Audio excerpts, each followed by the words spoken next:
खबरों के सिलसिले में आपका स्वागत है। आपके साथ मैं हूं आस्था। रुक करते हैं खबरों का। महाराष्ट्र के बुल्ढाणा जिले में शुक्रवार देर रात भीषण सड़क हादसा हुआ। बुल्ढाणा में एक बस आग लगने से 26 यात्रियों की मौत हो गई। ये बस नागपुर से पुणे जा रही थी। रास्ते में ही दुर्घटना का शिकार हो गई। पुलिस ने बताया कि निजी ट्रेवल्स की बस नागपुर से पुणे जा रही थी, तभी बुल्ढाणा जिले के खिंडखेड़ राजा के पास देर रात करीब 1:30 बजे वो डिवाइडर से टकरा गई। डिवाइडर से टकराने के बाद बस में सवार 26 यात्रियों की जलकर मौत हो गई। इसके साथ ही इस दुर्घटना में कई लोग घायल हुए। पुलिस ने बताया कि घायलों का इलाज बुल्ढाणा सिविल अस्पताल में चल रहा है। बुल्ढाणा के एसपी सुनील कडासने ने बताया कि प्रारंभिक जानकारी के अनुसार बस का टायर फट गया था, जिससे वो एक खंबे और डिवाइडर से टकरा गई और उसमें आग लग गई। अधिकारी ने बताया कि बस में सवार 33 यात्रियों में से 26 की जलकर मौत हो गई। उन्होंने बताया कि बाकी 8 यात्रियों को नजदीकी अस्पताल ले जाया गया है, सभी सुरक्षित हैं। इस हादसे में महाराष्ट्र के मुख्यमंत्री एकनाथ शिंदे ने दुख जताया है। मुख्यमंत्री एकनाथ शिंदे ने हादसे पर दुख व्यक्त करते हुए घटना में मरने वालों के लिए 5 लाख रुपए के मुआवजे की घोषणा की है। तो बता दें कि डिवाइडर से टकराकर बस में भीषण आग लग गई है। घायलों का बुल्ढाणा सिविल अस्पताल में इलाज चल रहा है। इस दौरान आग लगने की वजह से 26 यात्री जिंदा जल गए और बताया जा रहा है कि बस में 33 लोग सवार थे। सीएम ने मुआवजे की घोषणा कर दी है और 5-5 लाख रुपए दुर्घटना में मरने वालों के परिजनों को दिए जाएंगे। इस हादसे में सीएम एकनाथ शिंदे ने दुख व्यक्त किया है। बताया जा रहा है एसपी सुनील कडासने के अनुसार प्रारंभिक जानकारी में बस का टायर फट गया था, जिससे वो एक खंबे और डिवाइडर से टकरा गई और उसमें आग लग गई और आग लगने की वजह से ही 26 यात्री जिंदा चल गए।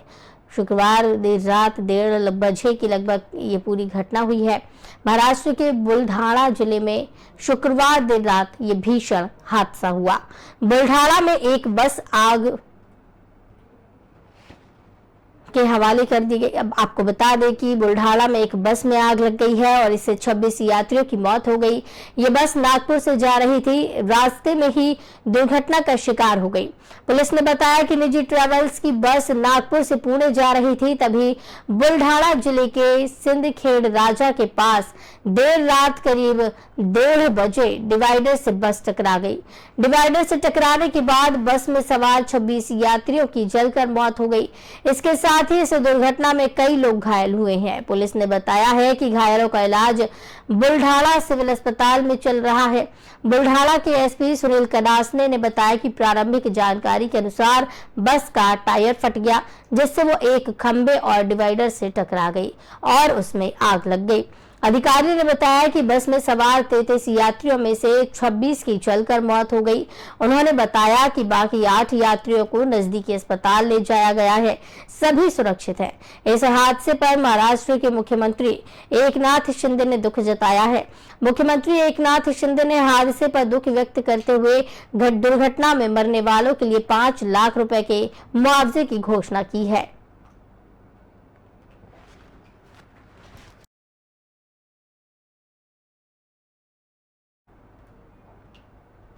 सपा प्रमुख अखिलेश यादव का आज जन्मदिन है। इस मौके पर मुख्यमंत्री योगी आदित्यनाथ ने खास अंदाज में बधाई दी है। सीएम योगी ने ट्वीट कर लिखा है कि समाजवादी पार्टी के राष्ट्रीय अध्यक्ष अखिलेश यादव को जन्मदिन की बधाई। प्रभु श्री राम से आपके उत्तम स्वास्थ्य की कामना है। उत्तर प्रदेश के पूर्व मुख्यमंत्री और समाजवादी पार्टी प्रमुख अखिलेश यादव आज 50 वर्ष के हो गए हैं। आज वो अपना 50वां जन्मदिन मना रहे हैं। महज 38 साल की उम्र में सीएम की कुर्सी संभालने वाले अखिलेश यादव का प्राइमरी और हायर एजुकेशन से लेकर राजनीतिक सफर भी काफी दिलचस्प है। सपा प्रमुख अखिलेश यादव का जन्म आपको बता दें इटावा जिले के सैफी में 1 जुलाई 1973 को हुआ था। उनके पिता मुलायम सिंह यादव एक बड़े राजनेता थे। उत्तर प्रदेश का मुख्यमंत्री रहने के साथ साथ मुलायम सिंह यादव केंद्र सरकार में भी अहम पदों पर रहे। बता दें कि मुलायम सिंह यादव का पिछले साल 10 अक्टूबर को लंबी बीमारी के बाद गुरुग्राम के मेदांता अस्पताल में निधन हुआ था। तो आपको बता दें कि आज अखिलेश यादव 50 साल के हो गए हैं। 50वां जन्मदिन अखिलेश यादव आज मना रहे हैं और इस जन्मदिन पर सीएम योगी आदित्यनाथ ने उन्हें बधाई दी है। उन्होंने ट्वीट करते हुए अखिलेश यादव को जन्मदिन की बधाई दी है। उन्होंने लिखा है कि समाजवादी पार्टी के राष्ट्रीय अध्यक्ष अखिलेश यादव को जन्मदिन की बधाई। प्रभु श्री राम से आपके उत्तम स्वास्थ्य की कामना है। उत्तर प्रदेश के पूर्व मुख्यमंत्री और समाजवादी पार्टी प्रमुख अखिलेश यादव 50वां जन्मदिन मना रहे हैं। महज 38 साल की उम्र में सीएम की कुर्सी संभालने वाले अखिलेश यादव का प्राइमरी और हायर एजुकेशन से लेकर राजनीतिक सफर काफी दिलचस्प है। सपा प्रमुख अखिलेश यादव का जन्म उत्तर प्रदेश के इटावा जिले के सैफी में 1 जुलाई 1973 को हुआ। उनके पिता मुलायम सिंह यादव एक बड़े राजनेता थे। उत्तर प्रदेश का मुख्यमंत्री रहने के साथ साथ मुलायम सिंह यादव केंद्र सरकार में भी कई अहम पदों पर रहे। बता दें कि मुलायम सिंह यादव का पिछले साल 10 अक्टूबर को लंबी बीमारी के बाद गुरुग्राम के मेदांता अस्पताल में निधन हो गया था।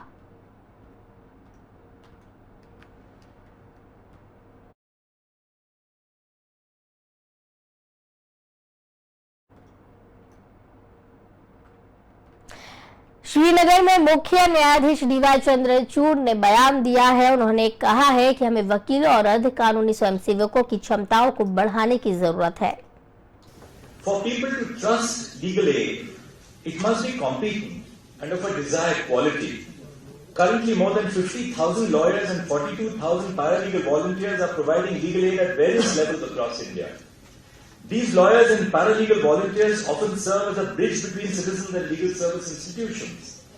We need to further increase the capabilities of all lawyers and paralegal volunteers, encourage them to unlearn their social biases, and adequately incentivize their efforts to enable them to understand and address the legal problems of people. I would urge the legal service institutions to encourage more women and transgender persons to serve as lawyers and paralegal volunteers.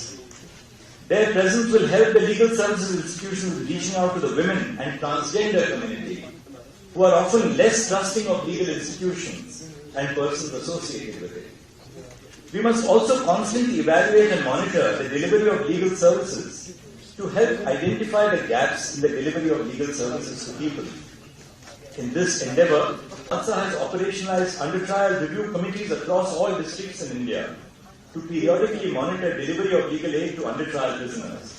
Through such initiatives, we need to guarantee that no person is left behind in their pursuit of access to justice. Microsoft के सह संस्थापक Bill Gates के निजी दफ्तर में नौकरी के लिए आवेदन देने पहुंचे महिला उम्मीदवारों से आपत्तिजनक सवाल पूछे जाने का मामला सामने आया है। खबर है कि उम्मीदवारों से पोर्नोग्राफी से लेकर शारीरिक संबंधों तक बेहद निजी सवाल पूछे गए।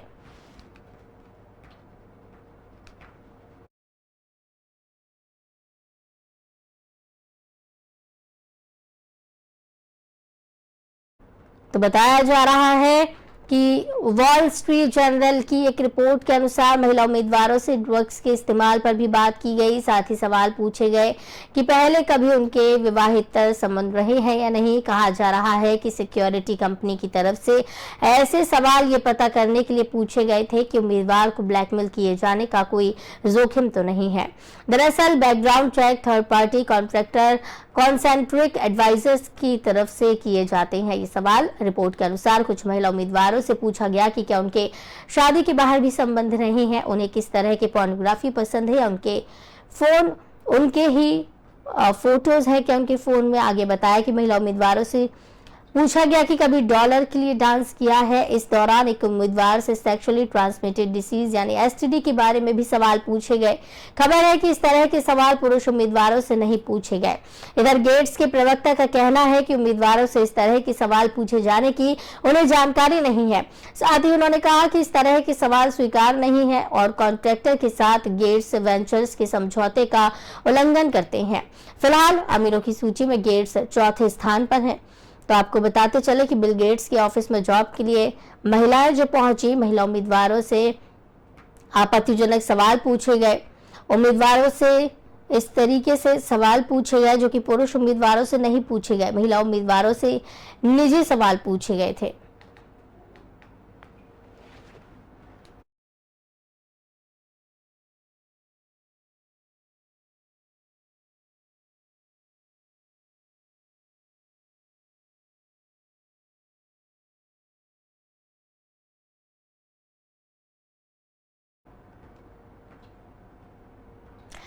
तो पैन और आधार को लिंक करने के लिए आखिरी तिथि 30 जून तक की थी, जो कि खत्म हो चुकी है। केंद्रीय प्रत्यक्ष कर बोर्ड ने पैन को आधार से लिंक करने की अंतिम तिथि को बढ़ा दिया था।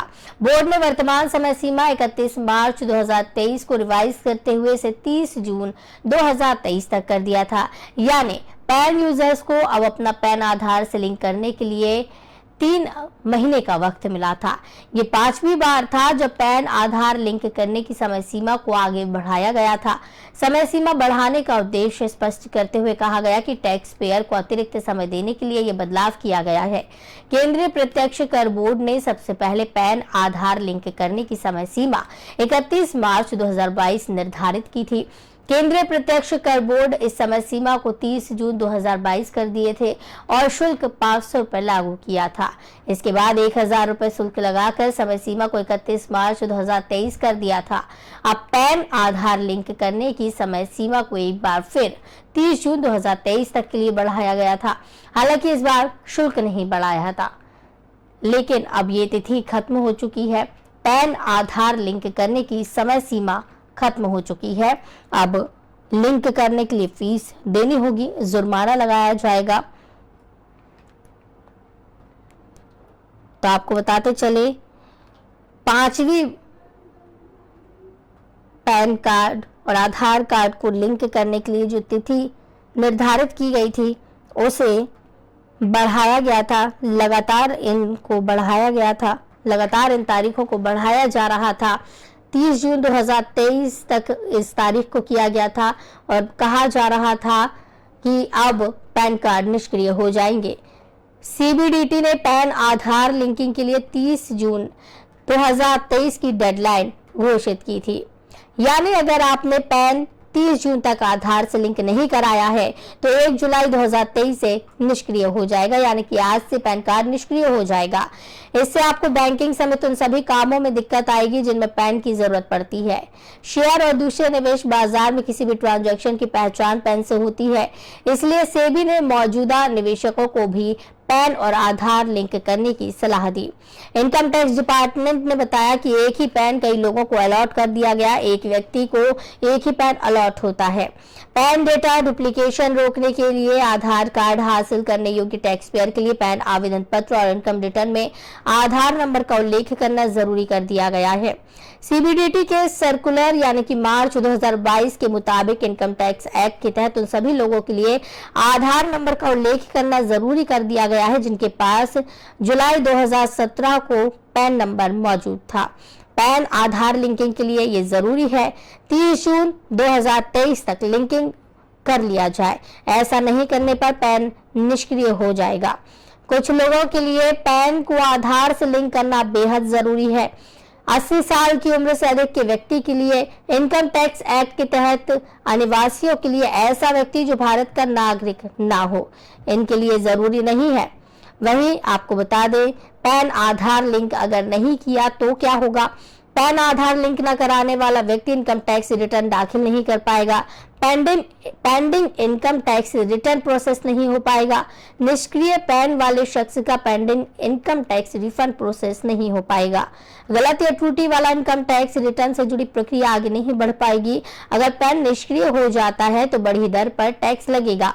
पैन निष्क्रिय होने पर बैंक से जुड़े ट्रांजैक्शन नहीं हो पाएंगे। केवाईसी के लिए पैन जरूरी होता है। केवाईसी के लिए पैन बेहद जरूरी है। केवाईसी के बाद ही सिक्योरिटीज मार्केट में ट्रांजैक्शन संभव है। सेबी रजिस्टर्ड एंटिटी और मार्केट इंफ्रास्ट्रक्चर इंस्टीट्यूशन के लिए जरूरी होता है कि मार्केट में निवेश कराने का केवाईसी कराए। इसलिए सिक्योरिटी मार्केट में ऑपरेट करने के लिए निवेशकों का पैन आधार लिंक जरूरी है।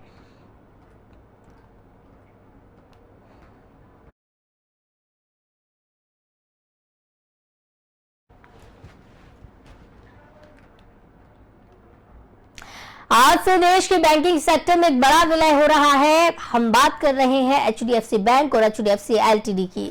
वहीं इस विलय से एंड पहले एचडीएफसी ग्रुप के चेयरमैन दीपक पारेख ने अपने पद से इस्तीफा दे दिया। उन्होंने 30 जून को शेयर होल्डर्स के नाम एक पत्र लिखकर इसका ऐलान किया। 78 साल के पारेख ने लगभग 46 साल बाद HDFC ग्रुप को अलविदा कहा है। अपने पत्र में उन्होंने शेयर होल्डर्स से कहा कि इस विलय के बाद HDFC बैंक की प्रमुख ताकतों में अब होम लोन भी होगा। इस्तीफे का ऐलान करते हुए उन्होंने लिखा, time to hang my boots. आज 1 जुलाई 2023 से देश में प्राइवेट सेक्टर के सबसे बड़े बैंक HDFC बैंक के साथ हाउसिंग डेवलपमेंट फाइनेंस कॉर्पोरेशन यानी कि HDFC लिमिटेड का मर्जर प्रभावी हो रहा है। इस विलय के बाद बैंक की सभी ब्रांच में HDFC लिमिटेड की सेवाएं मिलने लगेंगी। मतलब HDFC बैंक की ब्रांच में लोन, बैंकिंग समेत अन्य सभी सर्विसेज मुहैया कराई जाएंगी। HDFC लिमिटेड और इस मर्जर इफेक्टिव होने के बाद HDFC बैंक दुनिया के मोस्ट वैल्यूएबल बैंकों की लिस्ट में शामिल हो गया है। ब्लूमबर्ग की एक रिपोर्ट के अनुसार बैंक का मार्केट कैपिटलाइजेशन करीब 14.09 लाख करोड़ हो गया। विलय के बाद अब बैंक के पास लगभग 12 करोड़ ग्राहक हो जाएंगे। दीपक पारेख ने कहा कि अब मेरे लिए संन्यास लेने का वक्त आ गया है। ये मेरे लिए भविष्य की उम्मीदों और आशाओं के साथ अलविदा कहने का समय है।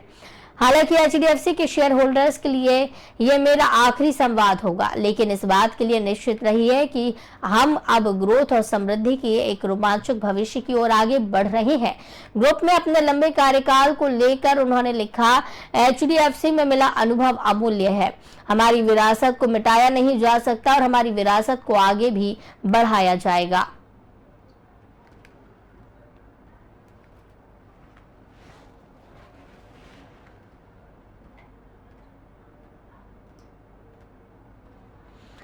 अफ्रीकी देश केन्या में भीषण सड़क हादसे में 48 लोगों की मौत हो गई, वहीं कई लोग घायल बताए जा रहे हैं। अल जजीरा की एक रिपोर्ट के मुताबिक पश्चिमी केन्या के एक अव्यस्त जंक्शन पर अनियंत्रित ट्रक ने अन्य वाहनों और पैदल यात्रियों को रौंद दिया, जिसमें 48 लोगों की मौत हो गई। यह हादसा शुक्रवार रात केन्या के लोंडियानी में केरिचो और नाकुरू शहरों के बीच हाईवे पर हुआ। स्थानीय पुलिस कमांडर जेफरी माइक ने हादसे के बाद कहा कि अब तक हम 48 लोगों की मौत की पुष्टि कर चुके हैं और हमें संदेह है कि 1 या 2 लोग अभी भी ट्रक के नीचे फंसे हुए हैं।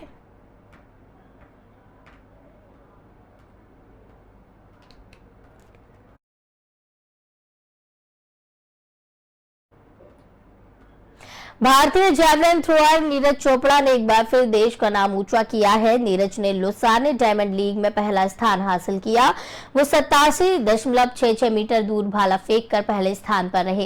इस सीजन में ये उनकी लगातार दूसरी जीत है। इससे पहले दोहा डायमंड लीग में भी उन्होंने 88.67 मीटर भाला फेंक कर पहला स्थान हासिल किया था। ये चोपड़ा की शानदार वापसी रही। उन्होंने 5 मई को दोहा डायमंड लीग के बाद से किसी भी प्रतियोगिता में भाग नहीं लिया था। चोट के कारण इस महीने की शुरुआत में FBK गेम्स और पावो नूरमी गेम्स से बाहर हो गए थे।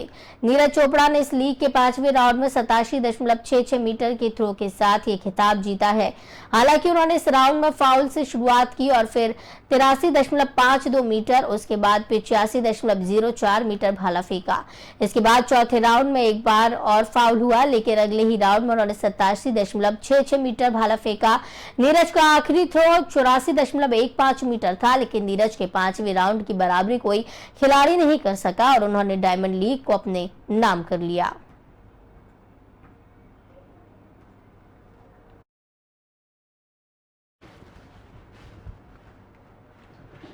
तो इस बुलेटिन में फिलहाल इतना ही। मुझे दीजिए इजाजत। नमस्कार।